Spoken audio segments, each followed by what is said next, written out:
Hello student, study start करते हैं। मैं नितिक सिन्हा आज आपको क्या पढ़ाने वाले हैं।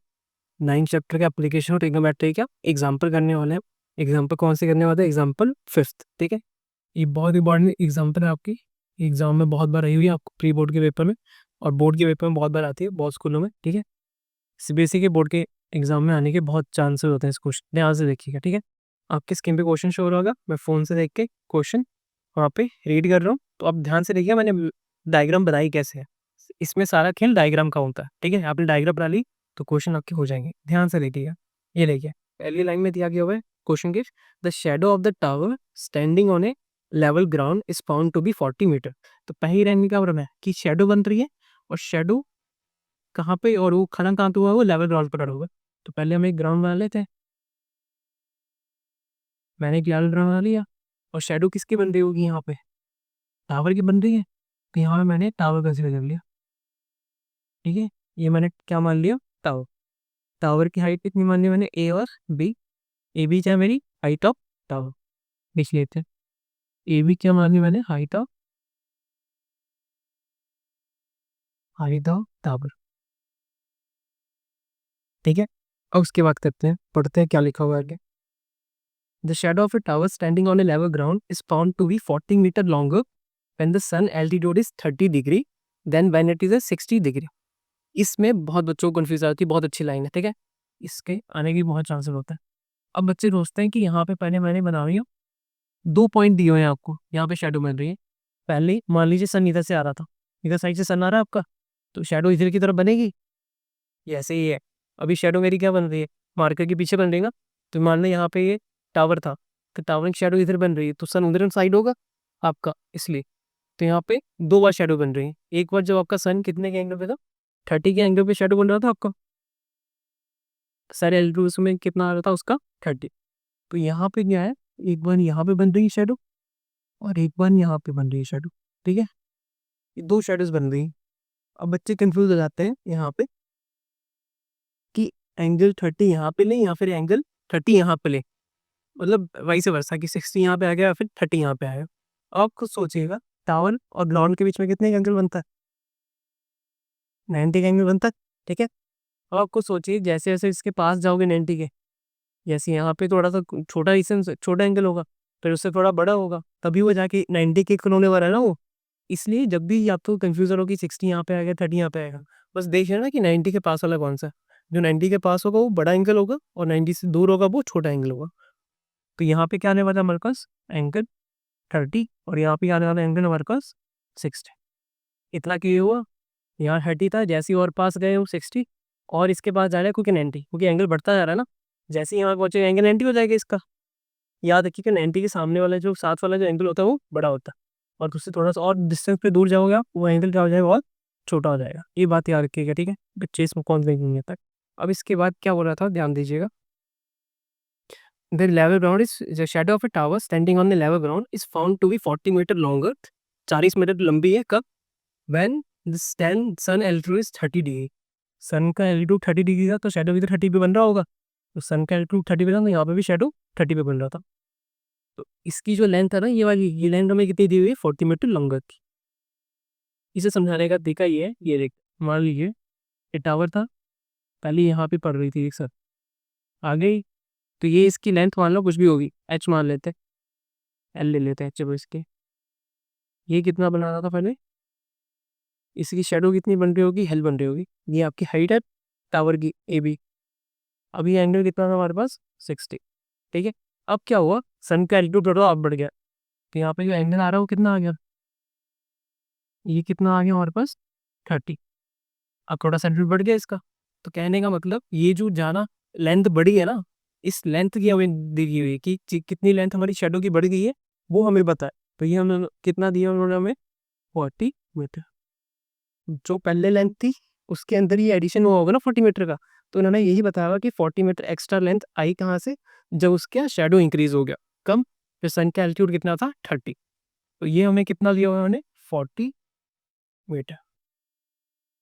ठीक है, इसकी चीज, इसकी बात नहीं करी उन्होंने। जब उसका एल्टीट्यूड बढ़ा, जिसकी वजह से उसका शेडो की लेंथ भी बड़ी होगी, और शेडो की लेंथ जितनी बड़ी है वो हमें कितनी दी हुई है? 40 मीटर। ठीक है, ध्यान रखिए इस बात का। अब तो इस क्वेश्चन में बस बता नहीं है आपको, यहाँ पे बस वैल्यूज फाइंड करनी है, आप कर लोगे। यहीं पे दिक्कत आती है बच्चों को कि 40 मीटर कहाँ से आ जाता है, पूरी की लेंथ आनी चाहिए, तो आधी की लेंथ क्यों ले लेते हैं। ठीक है, ये आपको मुझे लगता है आपको समझ में आ गया होगा। अब आपको फाइंड देना, find the height of the tower. आपको क्या फाइंड करना है, यहाँ पे टावर की हाइट फाइंड करनी है। ठीक है, ये ए बी लिया था, इस पॉइंट को मान लेते हैं सी और इस पॉइंट को मान लेते हैं हम डी। तो आपको ए बी फाइंड करना हाइट ऑफ टावर, तो हम यहाँ पे लिख लेते हैं A B height of tower. अब आपको पता है हमें यहाँ पे ये भी नहीं पता बी सी, ना हमें ये पता है, तो हम यहाँ से निकाल नहीं पाएंगे। मगर हमें क्या पता है, यहाँ पे हमें 40 पता है 40 मीटर है ये, और ये पूरा ट्रायंगल हमें बड़े वाला दिख रहा होगा डी ए बी। तो यहाँ से हम इसमें बीच में रिलेशन ले आ सकते हैं दोनों में से, तो हम वो लेने वाले हैं। सब पहले कौन सा ट्रायंगल लेने वाले हैं, बड़े वाला। तो हम यहाँ पे कंसिडर कर लेते हैं in triangle A D B. मैंने बड़े ट्रायंगल कंसिडर क्यों करी, को भी छोटे वाले ट्रायंगल में हमें कुछ भी गिवन नहीं था। ठीक है, बड़ी में हमें 40 तो गिवन है ना, 40 मीटर, इसने ये से स्टार्ट करेंगे। यहाँ पे कितना आ जाएगा हमारे पास, 10 में निकालना पड़ेगा, क्योंकि मुझे इसके और इसके बीच में रिलेशन चाहिए। तो एंगल के सामने साइड क्या हो जाती है, परपेंडिकुलर, और ये बेस। तो परपेंडिकुलर अपॉन बेस क्या होता है, 10। आप कॉट में भी कर सकते हो, बेस अपॉन परपेंडिकुलर, आपकी वेंस को आपके ऊपर डिपेंड करता। तो यहाँ पे एंगल कितना बढ़ेगा ट्रायंगल में, 30। तो यहाँ पे 10 30 किसके पे आ जाएगा, परपेंडिकुलर ए बी और बेस डी। तो आगे ना हमें ए बी पता है, ना हमें डी बी, मगर डी बी को हम ब्रेक कर सकते हैं D C plus B C में। ठीक है, कर लेते हैं। 10 30 कितना होता है हमारे पास, 1/√3। ए बी को एज इट इज छोड़ देंगे, बी डी को क्या लिख लेंगे, D C plus C. B D को हम डी सी प्लस सी भी लिख सकते हैं ना, मैंने यहाँ पे लिख दिया। अब इसका रख देंगे हम क्रॉस मल्टीप्लाई, इसको इधर ले जाते हैं, इसको इधर और इसको you, B C plus C B equal to √3 E. आ गया अपने पास। तो यहाँ से हम क्या करना चाह रहे हैं, इस बी सी की वैल्यू निकालना चाह रहे हैं। तो बी सी की वैल्यू कितनी आ जाएगी हमारे पास, यहाँ बी सी हमारे पास है, तो डी सी को तो ले जाता है, कितना आ जाएगा ये देखिए। इसको मैं सी भी लिखूँ या बी सी लिखूँ, एक ही बात है, लेंथ में से कर रहे हैं ना वहाँ पे। तो √3 ए बी, इधर से इधर गया तो पॉजिटिव हो जाके नेगेटिव, तो बी सी आ गया हमारे पास। मतलब हमें बी सी पता लग गया ना। अब बी सी को ये जैसे हमें पता लगा, हमें छोटी ट्रायंगल लगा के यहाँ पे 10 का रेशो लगा के, ट्रिग्नोमेट्री रेशो, इस हाइट को निकाल सकते हैं। देखिए अब क्या करने वाले, हम छोटे ट्रायंगल कैसे निकालने वाले, क्योंकि हमें बी सी की वैल्यू पता लगी ना, हमने अभी बी सी निकाल ली। तो हम क्या करेंगे, अब छोटी ट्रायंगल लगाएंगे, छोटी ट्रायंगल लगाएंगे, ट्रिग्नोमेट्री रेशो 10 वाला, in triangle A C B, A C B 10 लगाएंगे। और यहाँ पे एंगल कितना दिया हुआ हमें, 60 60 परपेंडिकुलर, सेमी ए बी और ये डी सी, ए बी और ये नीचे अपॉन में क्या आ जाएगा, ई सी। 1060 कितना होता है, √3। तो इसकी जगह क्या आ जाएगा, √3। ए बी हमें फाइंड करना होगा, और बी सी हमें यहाँ पे वैसे वैल्यू मुझे पता है, मतलब अभी पुट करूँ वहाँ पे वाली। अब इसको इधर मल्टीप्लाई कर सकते हैं, डिवाइड में रह के मल्टीप्लाई, कितना आ जाएगा, √3 B C equal to A D. आगे यहाँ पे ये तो हमें फाइंड नहीं करना है ना, मतलब हम बी सी की वैल्यू पुट कर सकते हैं यहाँ पे। बी सी की वैल्यू मैंने यहाँ पहले निकाल ली थी, यहाँ पे क्या कर देंगे, इसकी वैल्यू पुट कर लेंगे। ये देखिए √3, ये कितना हमारे पास, √3 ए बी माइनस का D C equal to A B. आगे अब इनको अंदर मल्टीप्लाई कर देंगे √3 को, ये देखिए √3 कितना हो जाएगा, 3 AB। सिंपल सा है, √3 को √3 से मल्टीप्लाई करते हैं, √3। अब माइनस का साइन, अब रूट को किससे मल्टीप्लाई करेंगे, इससे। पहले ये इससे होता है, फिर ये इससे होता है, बीच में जो साइन होता है वैसे ही आ जाता है। पहले इससे कर दिया, अब इससे करने वाले। ये कितना आ जाएगा, √3 डी सी इक्वल टू ए भी निकालना ना हमें, ए भी एक जगह देखी जाना पड़ेगा, कॉमन आ जाएगा उसमें से। तो बी सी उतरे जाते हैं, ए बी इधर ही आते हैं। कितना आएगा हमारे पास, 3 AB माइनस का पॉजिटिव है, इधर आके नेगेटिव, ये नेगेटिव हो रहा है आके पॉजिटिव। तो ए बी नेगेटिव हो गया इधर आया, तो उधर जाके क्या हो जाएगा, पॉजिटिव। अब यहाँ पे दिख रहा होगा 3 AB, यहाँ पे कुछ नहीं है तो यहाँ पे 1 मान सकते हैं। 3 में से 1 गया तो क्या बचेगा, 1। सॉरी 3 में से 1 गया तो 2 बचेगा, सॉरी यहाँ पे क्या आ जाएगा वापस 2 ए बी। आप इसे ऐसे समझ सकते हो, आपने ए बी कॉमन निकाल लिया दोनों में से, मान लीजिए आपने ए बी कॉमन लगाया तो अंदर क्या बचा होगा, यहाँ पे 3 बच रहा होगा और यहाँ पे क्या बचेगा 1। 3 में से 1 गया तो क्या बचेगा 2, तो आप ऐसे भी कर सकते हो, ठीक है आपके ऊपर है। अब ये देखिए 2 ए बी आ गया और यहाँ पे कितना आ रहा है हमारे पास √3 डी सी, वो तो ले जाएंगे कितना लगेगा ये √3। अब डी सी की वैल्यू दे देंगे लास्ट में, डी सी कितना मेरे पास 40 और नीचे क्या हमारे पास मल्टीप्लाई होगा इधर जाके डिवाइड, कटिंग हो जाएगी कितना आएगा 20। ए बी की वैल्यू कितनी आएगी अपने पास 20√3, ठीक है। आई होप कि आपको ये समझ में आ गया होगा अच्छी तरह, ठीक है। बहुत इंपॉर्टेंट क्वेश्चन है, एग्जाम में आने के चांसेस बहुत ज़्यादा होते हैं इसके, ठीक है, तो बड़े ध्यान से समझिएगा। अब वो कौन सा एग्जाम्पल करने वाले, एग्जाम्पल 6, ठीक है।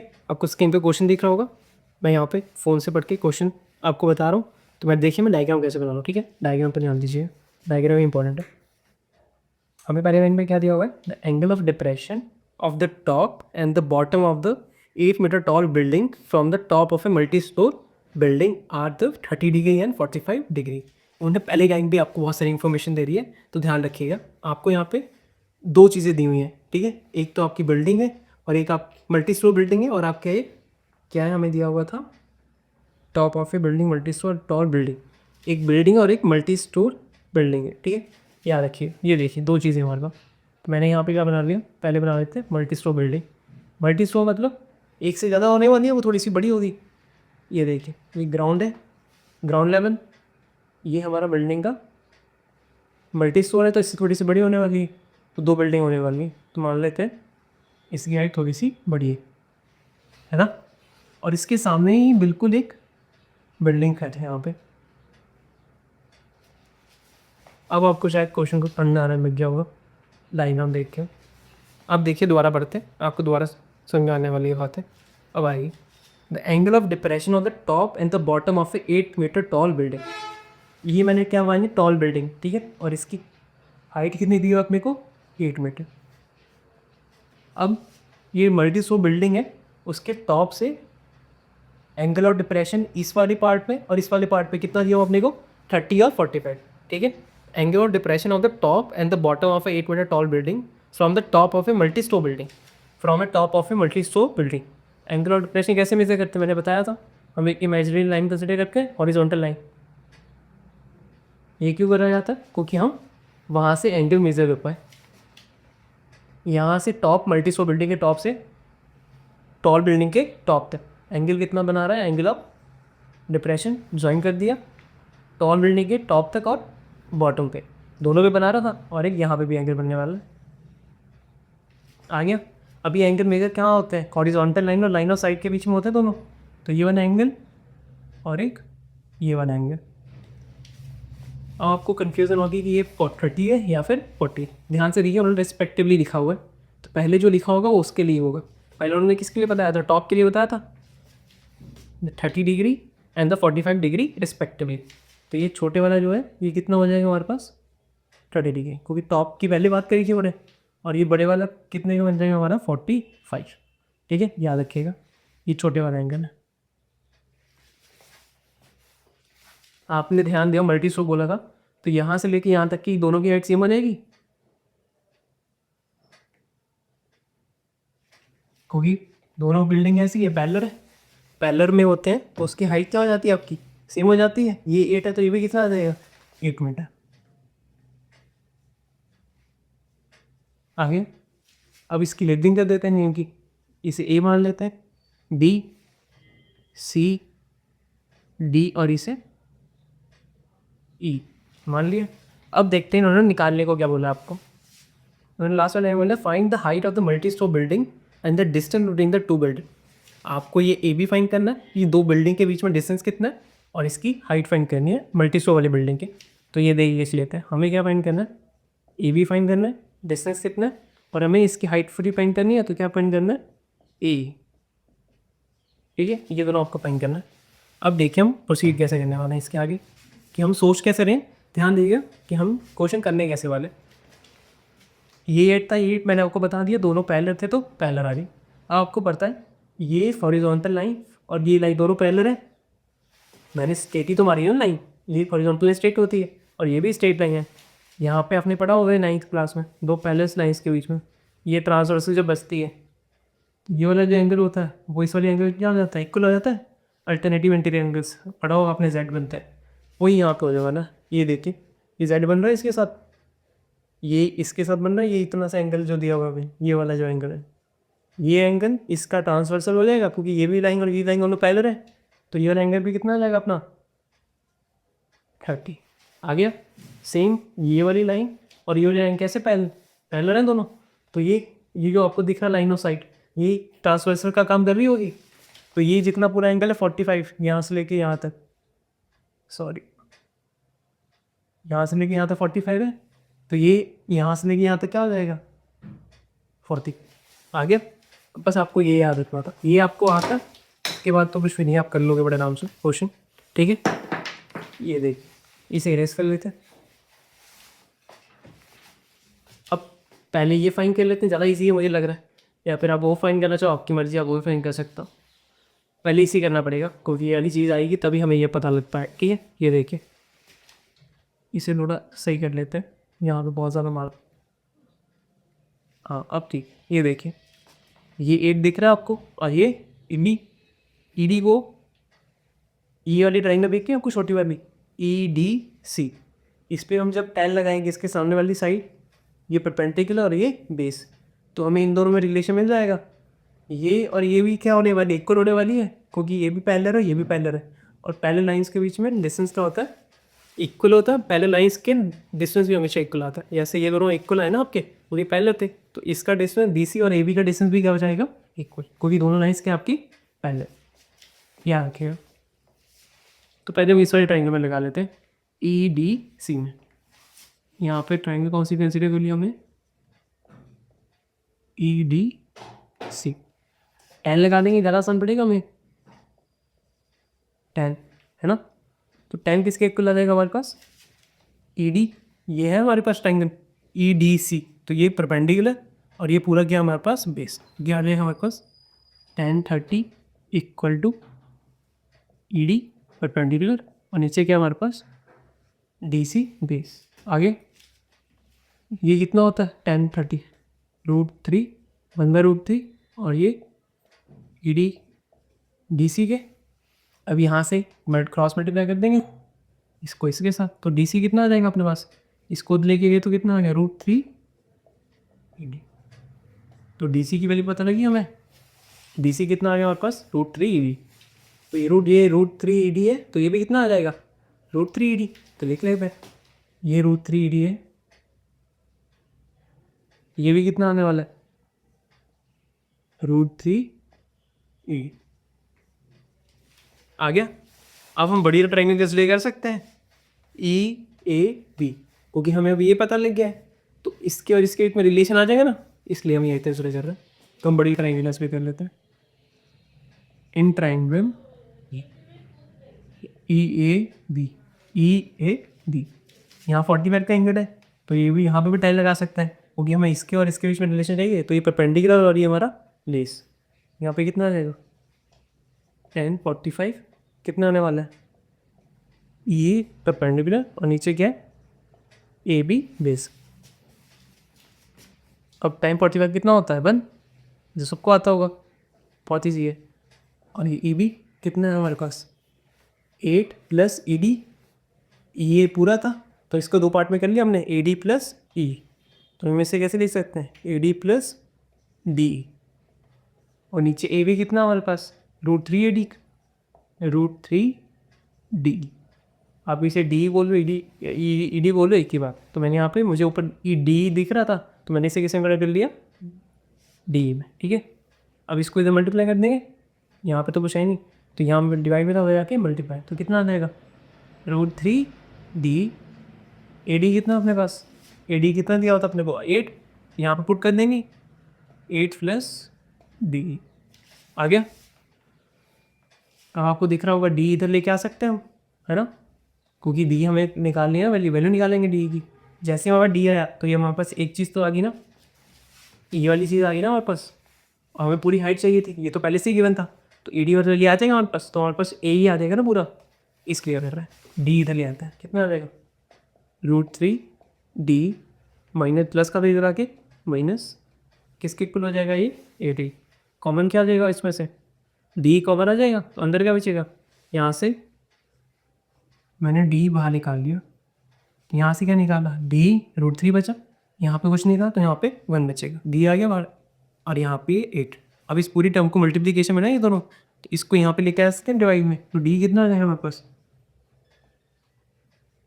8/√3 - 1। डी आ गया अपने पास, अपने पास डी आ गया और डी ए डी पहले से बड़ा था, इन दोनों को ऐड करने में क्या बन जाएगा अपने पास ए, तो ए की वैल्यू तो अपने पास आ गई, ए निकाल लेते हैं। ए किसके इक्वल है A D plus D. A D कितना अपने पास 8 और डी कितना निकाला हमने 8/√3 - 1। सॉल्व कर देंगे इसको, इससे मल्टीप्लाई कर देंगे, ए कितना आ जाएगा, ये यहाँ 1 है, क्रॉस मल्टीप्लाई करेंगे कितना है 8√3 - 1 प्लस का 8 अपॉन में √3 - 1।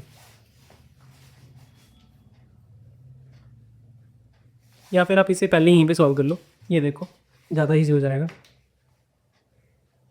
आप इसे ऐसे कर लीजिए,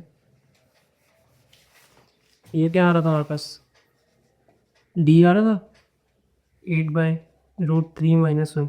आपको पता है नीचे रूट में नहीं आती तो इसे रैशनलाइज कर सकते हैं, कितना आ जाएगा ये √3 + 1 और ये √3 + 1। पता है यहाँ साइन होता है उसका उल्टा वहाँ पे उसको ही रैशनलाइज करा जाता है। ऊपर क्या आ जाएगा अपने पास 8√3 + 1 और ये a - b और a + b का फॉर्मूला बन रहा है, ये देखिए a + b और ये a - b इसके इक्वल होता है a² - b²। ना पुट कर देंगे तो ये a की जगह क्या है √3 का स्क्वायर करेंगे तो 3 आ गया, और 1 का स्क्वायर करेंगे माइनस का साइन बीच में, और 1 का स्क्वायर करेंगे तो 1। √3 - 2 कितना 1 कितना होता है 3 - 1 2, तो ये कितना हो जाएगा 8√3 + 1 और अपॉन में 2 पूरा गया। तो आंसर वैल्यू कितनी है हमारे पास 4√3 + 1। तो अब सीधा इसकी जगह ये पुट कर सकते हैं, ठीक है। तो हमें रैशनलाइज नहीं करना पड़ेगा, वहाँ पे वो लंबा पड़ रहा था हमारे पास, इसलिए मैंने ऐसे कर दिया। ये देखिए यहाँ पे क्या है हमारे पास, ये डी की वैल्यू निकाली ना मैंने, ये डी के इक्वल था, तो डी की वैल्यू क्या पुट कर देंगे 4√3 + 1। अब ऐड कर इसको अंदर सॉल्व कर ले कितना आ जाएगा 8 प्लस अंदर मल्टीप्लाई करके ऐसे 4√3 + 4 8 + 4 12, तो ए कितना आ गया मेरे पास 12 + 4√3। तो ये आई है ए की वैल्यू। और हमें क्या नहीं मानना था ए बी किसके इक्वल था डी के इक्वल था, ये किसके इक्वल है √3 डी की वैल्यू कितनी है हमारे पास, ये आई पुट कर देंगे, ये देखिए √3 डी था और ई डी की वैल्यू कितनी है हमारे पास, डी बोलो ई डी बोलो एक ही बात है, कितना है 4, यहाँ पुट कर देंगे √3